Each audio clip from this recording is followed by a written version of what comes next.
យកលេសរំលាយសភាដើម្បីចរចាឲ្យឆាប់ត្រូវគ្នាតែពេលវេលានៅតែមិនត្រូវគ្នាមានល្បិចមិនចេះចប់តែម្ដងនេះគឺចាត់ទុកជាល្បិចដ៏ខ្ពស់មួយសម្រាប់ការត្រៀមនិយាយជាមួយលោកត្រាំនៅយប់ថ្ងៃសុក្រនេះដោយស្ដេចថៃកាលពីថ្ងៃទី12ធ្នូតាមរយៈកាសែត The Diplomat បានយល់ព្រមក្នុងការរំលាយសភាតបតាមការស្នើសុំរបស់នាយករដ្ឋមន្ត្រីលោកអនុទីននិងឲ្យមានការរៀបចំបោះឆ្នោតនៅដើមឆ្នាំក្រោយដែលនេះត្រូវបានមានការតាមដានពីក្រសែភ្នែកអន្តរជាតិក្នុងការបិទបាំងការពិតនៃយុទ្ធសាស្ត្រនយោបាយផ្ទៃក្នុងប្រទេសដើម្បីពន្លឿនឲ្យការចរចាឆាប់ត្រូវគ្នារវាងកម្ពុជាថៃក្រោមការសម្របសម្រួលរបស់លោកត្រាំនៅយប់ថ្ងៃសុក្រនេះការសម្រេចចិត្តរំលាយសភាគឺនាំឲ្យនាយករដ្ឋមន្ត្រីដឹកនាំរដ្ឋាភិបាលប្រតិបត្តិដែលមានអំណាចខ្ពស់ក្នុងការសម្រេចចិត្តតែម្នាក់ឯងលើបញ្ហាបន្ទាន់ដូចជាចំនួនយោធាលោកត្រាំដឹងថាការនិយាយជាមួយនាយករដ្ឋមន្ត្រីគឺស្មើនឹងការនិយាយជាមួយអ្នកសម្រេចចិត្តចុងក្រោយដែលអាចផ្ដល់ចម្លើយបានយ៉ាងឆាប់រហ័សដោយឡែកសមរភូមិប្រយុទ្ធដែលបានបន្តរយៈពេល5ថ្ងៃជាប់គ្នានៃកម្រិតដ៏គ្រោះថ្នាក់ដែលតម្រូវឲ្យមានការដោះស្រាយកម្រិតខ្ពស់ដោយកម្ពុជាបានចោទប្រកាន់យោធាថៃថាបានបន្ត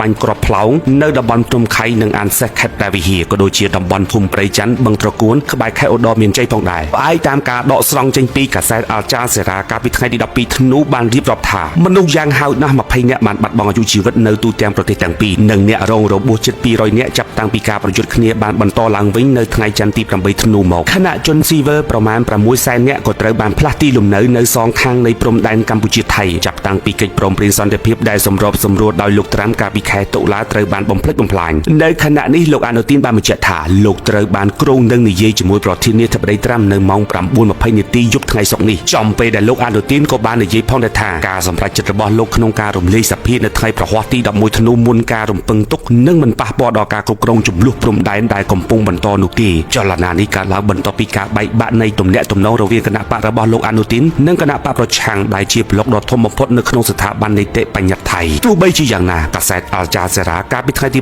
9ធ្នូធ្លាប់បានចេញអត្ថបទមួយដែលបានរិះគន់អាមេរិកក្រោមរដ្ឋបាលលោកដូណាល់ត្រាំថាអាមេរិកយកផលប្រយោជន៍មកដោះស្រាយជាជាងឫសគល់នៃបញ្ហាទើបឈានទៅដល់ចំនួននេះជាជំងឺចាក់ស្រេះមិនអាចដោះស្រាយបាន